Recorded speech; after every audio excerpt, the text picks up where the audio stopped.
evening. So this is just a quick video sa oil change ko sa CF Moto 700 CLX Sports.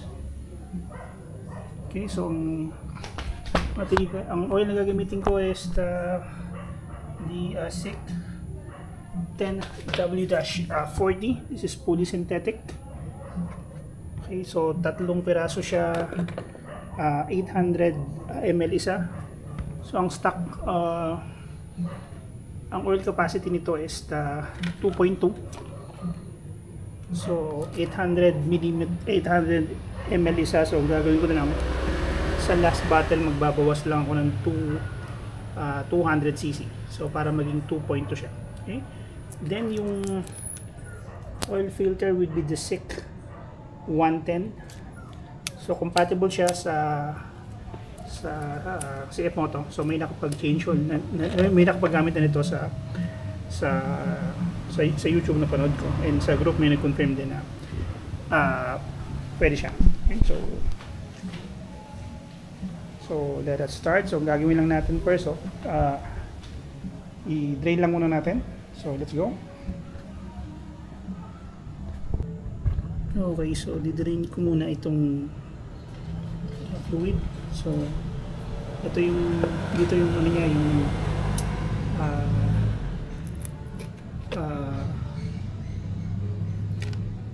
yung nut niya para ma-open up natin ang oil fan. So let us start.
Okay, after few minutes, pag wala nang masyadong tulo, pwede mo nang ibalik yung drain plug. Punasan lang ng onte. By the way, yung drain plug, usually pinapalitan to, pinapalitan to lalo na sa kotse. Pero gagamitin ko siya, okay naman. I-reuse ko lang. So, nilinis ko lang to ng brake cleaner para matanggal yung mga dumi. So, ibalik na. So, clockwise.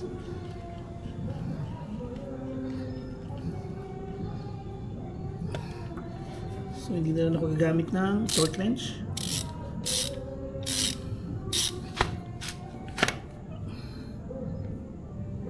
Pero kung may torque wrench kayo, that is advisable. Pero, since wala ako, tandyahan na lang.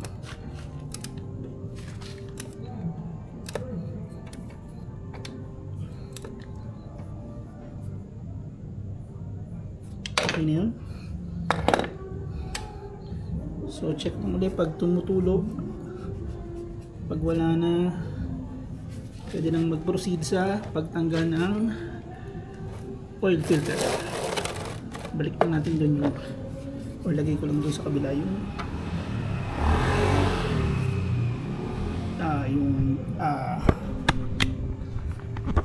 pangsahod. Okay? Bali sa pag-drain pala, gagamit ako ng oil filter. Oil filter wrench. So mabibili nito sa Lazada o sa Shopee. So ang code niya is H901. So fit to sa mga maliliit na oil filter, yung pang kotse, including yung C110. Okay? So mas maganda meron nito para mas madali yung pagtanggal ng filter.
Yung pagbalik ng yung paglagay is para yung process lang, reverse lang.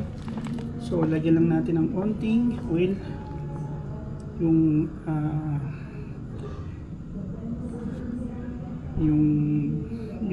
seal para hindi siya magsis. Okay. So, yung iba ginagawa nila, nilalagyan pa nila ng oil, ng new oil sa loob para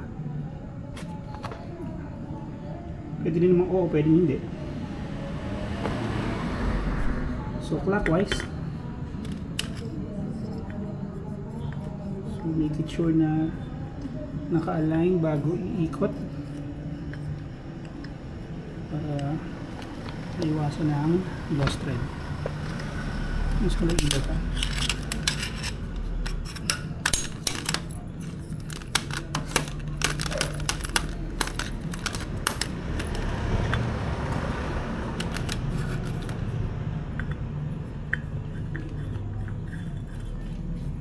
Ito hindi na ako gagamit ng wrench, hand tight na lang.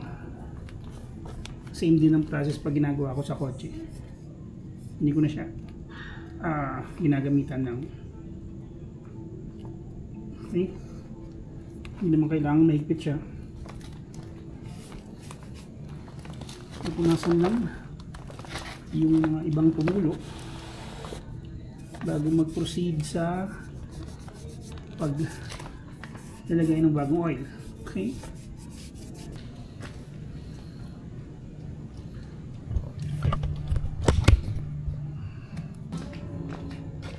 Okay, so proceed na tayo sa paglalagay ng bagong oil. So yung oil nga is the SICK M9, so 800 ml siya. So ang gagawin ko dalawa, so 1.6 liters yon. Then sa last bottle kukuha ko rin ng 600 cc or 600 ml para maging 2.2.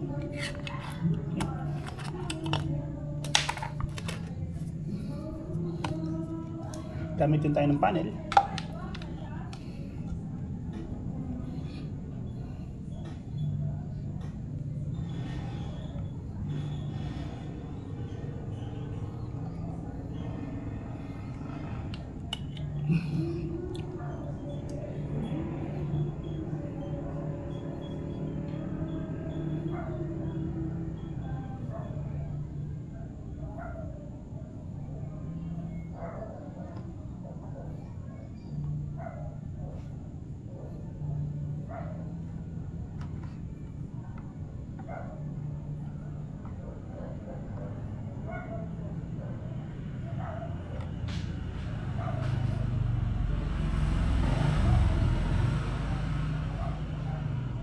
Okay.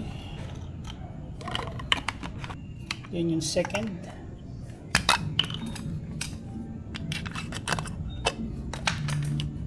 Again, this is the ASIC Polysynthetic 10W-40 API SN Jaso ME2, which is yun yung recommended para sa motor na to.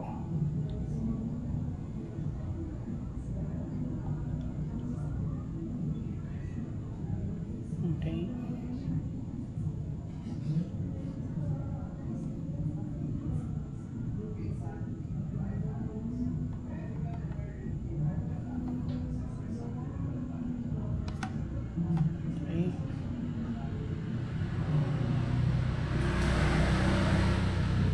Tapos yung last battle, binawasan ko na siya ng 200cc or 200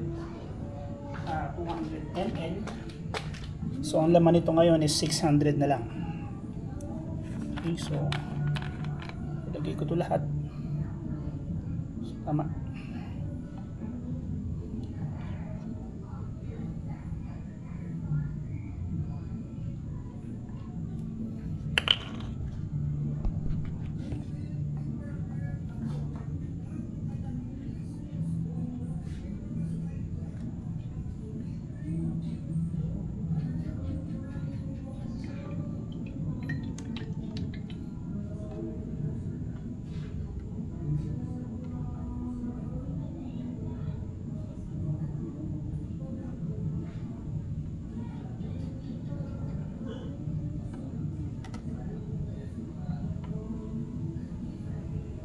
Okay, tapos check ko rin yan if ever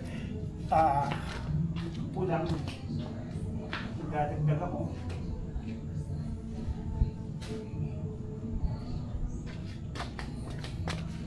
Okay, so balik ko lang tong cap, ay tong, yes, tong takip niya.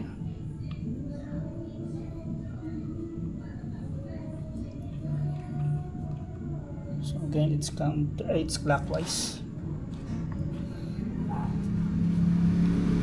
So punos lang hand tight, hindi kailangan ng tools. Okay. By the way, ito pala yung 200cc na binawas ko, babalik ko lang. Pwede ko itong magamit sa next o sa susunod na oil change ko. Okay.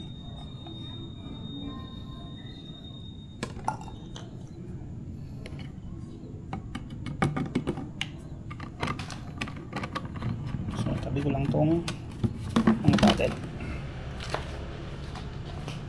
Okay, so check lang natin yung fluid dito sa may salamin. Tingnan natin if sakto lang. So i-straight ko lang yung bike. Okay.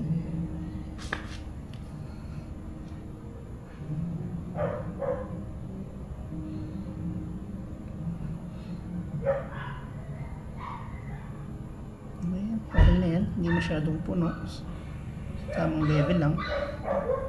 So then after that,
okay, so that's it. Thank you for watching. See you again on my next video. Good night.